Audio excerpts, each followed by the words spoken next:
nih dengan Prof. Ari dan juga Mas Ria. Kita sepakat berarti obat corona memang belum ditemukan di seluruh dunia, betul ya Prof. Ari dan Mas? Ya.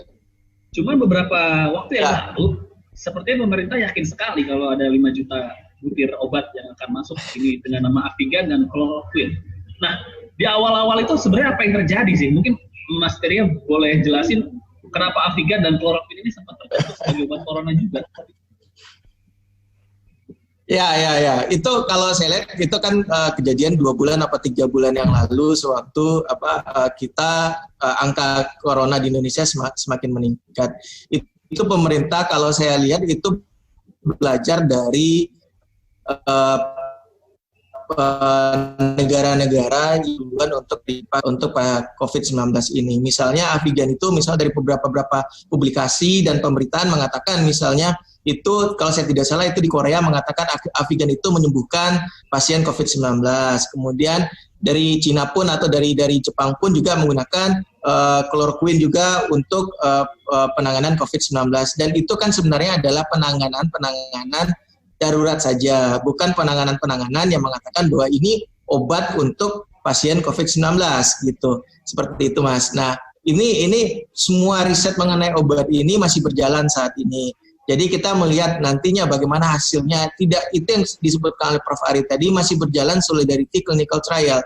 Nah, Solidarity Clinical Trial itulah dengan obat-obat yang sudah ada yang digunakan atau obat-obat antivirus yang pernah ada digunakan di dunia saat ini itu yang dicobakan ke pasien COVID-19. Tidak hanya Avigan, tidak hanya Chloroquine, tapi ada juga misalnya Lopinavir, Ritonavir juga itu digunakan saat ini di Solidarity Clinical Trials. Nah, ini kita lihat nanti prosesnya bagaimana sehingga nantinya WHO nantinya sudah menetapkan mana sih obat yang cocok untuk COVID-19. Oke. Prof. Ari, saya juga mau tanya, kalau memang obat belum ditemukan, bagaimana menangani pasien yang memang sudah terkena COVID-19 dengan gejala berat? Penanganan dari sisi kedokterannya seperti apa, Prof? Ya, jadi sekarang begini, kita mesti tahu bahwa sebenarnya kan tadi kita tidak mungkin lah ini pasien, artinya kita udah tahu bahwa ini ada report-report seperti disebutkan tadi misalnya Avigan, Chloroquine, ada report-report bahwa ini memang bisa ya mengurangi mortalitas, bisa mengurangi morbiditas gitu loh, tapi tidak 100% gitu. Nah, oleh karena itulah maka organisasi profesi ya bahkan bergabung di organisasi profesi spesialis ya dari dokter anak, kemudian dokter dokter anestesi ya, intensivis lah yang berhubungan dengan ICU, kemudian juga dokter penyakit dalam dan dokter paru itu duduk bersama-sama bagaimana nih kita membuat standar prosedur untuk pengobatan ini yang sifatnya juga sekali lagi emergensi. Ya emergensi, namanya emergensi. Kalau emergensi ini kan kedaruratan istilahnya ya kita mau nggak mau kita gunakan. Jadi di dalam memanage pasien tersebut ya obat-obat itu diberikan tadi ya kan. Jadi kita tapi sekali lagi itu pun juga diketahui oleh Badan POM. Jadi Badan POM ya WHO juga dan Badan POM pun juga merilis hal tersebut ya sehingga ini memberikan keyakinan bahwa untuk dokter-dokter bahwa oke, ini sebenarnya Badan POM juga bisa menggunakan walaupun sekali lagi ini dalam rangka trial. Makanya dari awal pada saat ada Avigan dan Chloroquine saya satu wawancara media televisi saya bilang bahwa ini masukkan dalam kerangka riset uji klinik, jangan dilepas seperti itu. Jadi ada hal yang kita evaluasi dengan pengobatan ini gitu loh. Sehingga nanti kita bisa lihat orang ini sembuh karena obat atau faktor lain gitu.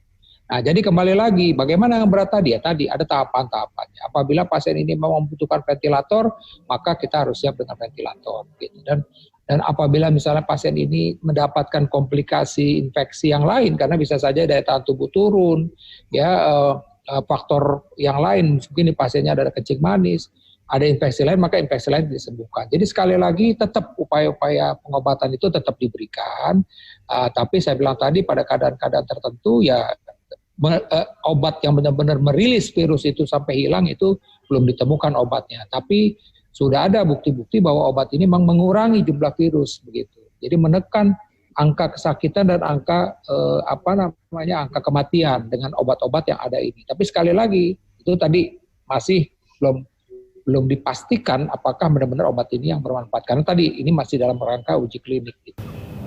Oke, ini ada berita juga dari Universitas Erlangga menemukan 5 kombinasi obat untuk atasi corona. Saya sebutkan baik-baik, mudah-mudahan bisa ada masukan. Ini kombinasi obat yang pertama adalah lopinavir, ritonavir, dan azitromisin. Wah, sekali disebutkan. Kemudian kombinasi kedua ada lopinavir, ritonavir, dan doxycycline. Doxycycline, oke. Ya, dan yang ketiga ada lopinavir, ritonavir, dan clarithromycin. Kemudian ada hidroksilchloroquine dan azitromisin. Wah, susah ya. Patusan saya nggak IPA dulu nih. Dan terakhir ada hidroksikhloroquine dan doxycycline. Ini kombinasi obat yang ditemukan Universitas Erlangga ini seperti apa, Mas?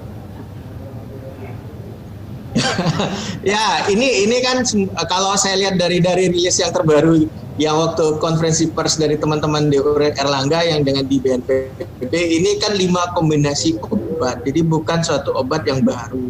Nah, ini mengkombinasikan misalnya lopinavir, ritonavir dengan azitromisin. Nah, ini kan obat-obatnya misalnya azitromisin, itu doxycycline, clarithromycin itu kan merupakan obat antibiotik. Nah, lopinavir, ritonavir itu juga digunakan di Indonesia untuk sebagai antiretroviral bagi HIV. Kemudian hidroksikhloroquine itu digunakan sebagai anti malaria. Jadi untuk obatnya itu bukan obat yang baru, tapi obat yang sudah lama. Tinggal mereka itu mengkombinasikan antara kedua obat tersebut dengan antibiotik seperti itu. Nah, tetapi kan hasilnya itu dengan menggunakan kalau saya lihat dengan metode in vitro. Nah, kalau in vitro itu kan masih ya tahap setengah lah gitu. Nah, kalau untuk klinisasinya, berarti kan kita harus melakukan uji klinik. Nah, uji klinik itu kita baru bisa melaporkan dari hasil. Kita tidak hanya melihat nantinya ini sebagai obat, tapi apa efek sampingnya terhadap obat itu terhadap manusia. Nah, itu dibutuhkan pembuktian dengan menggunakan uji klinik. Jadi, kalau menurut saya ini masih panjang lagi nantinya, jadi harus dicoba lagi ke uji klinik sehingga kita bisa nantinya mengatakan bahwa kalau 5 kombinasi ini terbukti apa tidak untuk sebagai obat COVID-19 seperti itu. Oke, kita break dulu sebentar, Mas Teria dan juga Prof. Ari. Saya di segmen terakhir pengen ngasih hope sebenarnya karena ada beberapa negara yang memang angka virus coronanya sudah 0 seperti New Zealand dan Vietnam. Konon katanya sudah bebas dari corona atau COVID-19. Nah, saya sih pengen ngasih hope ke penonton Generasi Match nih. Mungkin nggak sih kita ada kondisi sama seperti negara-negara itu? Apa jangan-jangan virusnya kita mutasinya beda dengan negara lain? Nah, saya mau nanya abis ini Mas Teria dan juga Prof. Ari, jangan kemana-mana, tetap di Generasi Match.